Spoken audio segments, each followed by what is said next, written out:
Sumainyo ang Panginoon. At sumaiyo rin. Ang mabuting balita ng Panginoon ayon kay San Lucas. Papuri sa iyo, Panginoon. Noong panahong iyon, pumasok si Jesus sa isang nayon. Malugod siyang tinanggap ng isang babaeng nagngangalang Marta sa tahanan nito. Ang babaeng ito'y may isang kapatid na Maria ang pangalan. Naupo ito sa paanan ng Panginoon at nakinig sa kanyang itinuturo. Alalang-alala si Marta sapagkat kulang ang kanyang katawan sa paghahanda. Kaya't lumapit siya kay Jesus at ang wika, "Panginoon, sabihin nga po ninyo sa kapatid kong, tulungan naman ako." Ngunit sinagot siya ng Panginoon, "Marta, Marta, naliligalig ka at abalang-abala sa maraming bagay, ngunit isa lamang ang talagang kailangan. Pinili ni Maria ang lalong mabuti at ito'y hindi aalisin sa kanya." Ang mabuting balita ng Panginoon. Pinupuri ka namin, Panginoong Hesukristo. Isang magandang umaga po sa inyong lahat. Sa kabila ng ating nararanasang bagyo, salamat po at hindi kayo nagpapigil kahit na pinagbawalan na kayo ng inyong mga anak o apo na wag nang magsimba. Pero nandito pa rin kayo kahit na binabaha ang inyong lugar, kahit na tumutulo ang mga bahay. Huwag kayong mag-alala, nararanasan din namin yung parang hindi ka makatulog kasi hindi mo alam pag gising mo, baha na yung kwarto mo dahil sa tagas ng tubig. At dito rin, simula pa kagabi o kahapon, talagang tingala ako ng tingala kung saan ba may tulo, kung dahil sadyang dumarating din naman sa punto na kailangan talagang kumpunuhin ang ating mga tahanan. Pero patuloy natin na ipagdasal ang kaligtasan ng lahat. Sino yung mga taga dito sa may Hermosa area? Yung sa may Paho. Mataas na ang tubig. Pero nakailang bungkal na yan. Nakailang pagbungkal at pagpapalapad.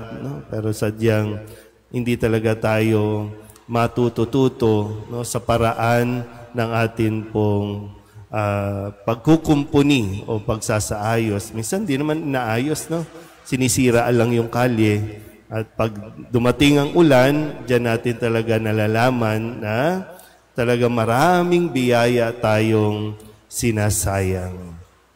At bakit sinasayang? Dahil hindi natin na-appreciate ang mga biyaya ng Diyos.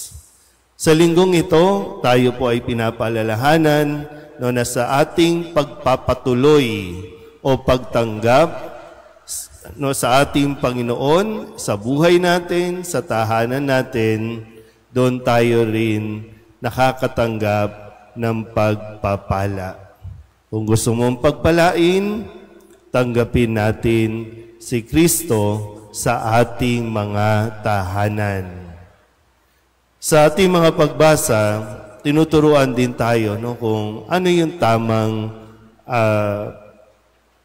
kilos o attitude para nang sa ganon ay lubusan natin matanggap ang biyaya na hinihingi natin. Kung totoo sa hindi naman hinihingi, pero ibibigay ng Diyos kung bukas lang ang ating pong mga pagkatao sa Kanya.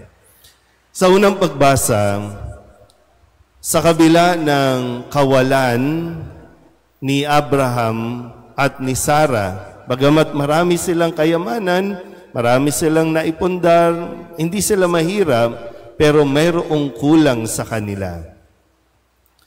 At nang patuluyin ni Abraham itong kanyang mga bisita, inasikaso niya, pinakain niya, ginawa niya mas parang yung komportabling pamamahinga bago sila magpatuloy sa paglalakad, kung kaya si Abraham at si Sarah ay pinagpala ibinigay ang kung anumang kakulangan sa buhay nila. Wala pa silang anak. Pero dahil nga sa ipinamalas niyang hospitality dito sa kanyang mga bisita na ang Panginoon din, no, na siyang bumisita sa kanila, kung kaya't ang pangako ng Diyos sa susunod na taon, mayroon na kayong anak. Sa ating Ebanghelyo, sabi po dito, malugod siyang tinanggap. Si Jesus ay malugod na tinanggap ng isang babaeng nagngangalang Marta. Pero itong si Marta ay aligagang-aligaga. Sabi, masyado kang nag-aalala sa napakaraming bagay. So, sa unang pagbasa, ang isa sa pumipigil sa atin para makapasok ang Diyos sa buhay natin, sa pamilya natin o sa tahanan natin ay kung nakafocus tayo o nakatuon tayo sa mga bagay na wala. Naintindihan po ba? Kaya hindi makapasok ang Diyos sa tahanan natin, sa buhay natin, dahil ang ating puso't isipan nakatuon doon sa kung ano ang wala sa atin. Sa Ebanghelyo, bakit nahihirapan tayong papasukin ng Diyos sa ating tahanan? Kung tutuusin, sa Ebanghelyo, pumasok na ng tahanan, pinapasok naman ni Marta, pero hindi niya inasikaso. Nakukuha niya po yung pagkakaiba. Si Abraham, inasikaso, pinatuloy, pinakain.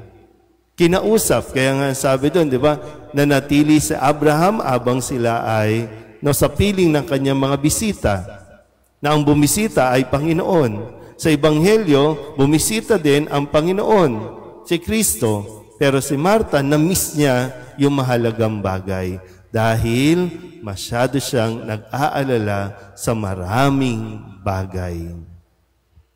Kaya marami sa simbahan tinuturing na ito tinatawag nating Marta. Ang daming activities, ang daming ginagawa.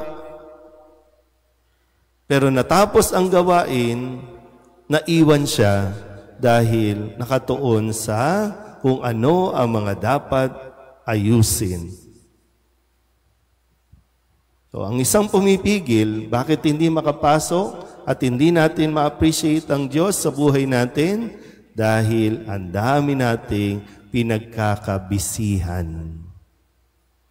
Kaya nakakalimutan natin yung higit na mahalaga. Hayaan nyo na, andyan na yung ulan, andyan na yung baha. Kaya marami, ay hindi na lang ako magsisimba kasi umuulan, bumabaha. At yung panawagan sa ating pong ikalawang pagbasa, katulad ni San Pablo, sa kabila ng paghihirap na nararanasan, kailangan tayong magpatuloy at kailangan nating patuloyin, dapat patuloyin ang Panginoon sa ating pong buhay. Hindi tayo dapat mapigilan na, ay naghihirap ako, may sakit ako, may problema ako, kaya wala tayong panahon para sa salita ng Diyos.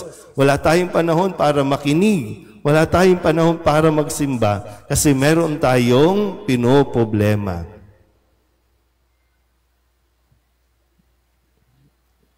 So, paano tayo pagpapalain nito? Yung pagpapala po, no? Hindi yung dadami pera mo, hindi yung tatama ka sa loto, kundi yung pagpapala na maranasan mo, maramdaman mo ang presensya ng Diyos, napakalaking pagpapala niyan para sa atin. Kaya nawa, patuloy natin na mapagnilayan, paano nga ba natin tinatanggap si Kristo sa ating buhay? O bakit nga ba hindi natin mapatuloy-tuloy ang Diyos sa buhay natin. Tandaan natin mabuti, kayang-kayang sagutin lahat ng Diyos ang kung anumang pinoproblema natin sa buhay. May panahon na dapat nating ituon ang ating mga sarili sa Diyos at hindi sa mga alalahanin ng buhay na ito. Amen.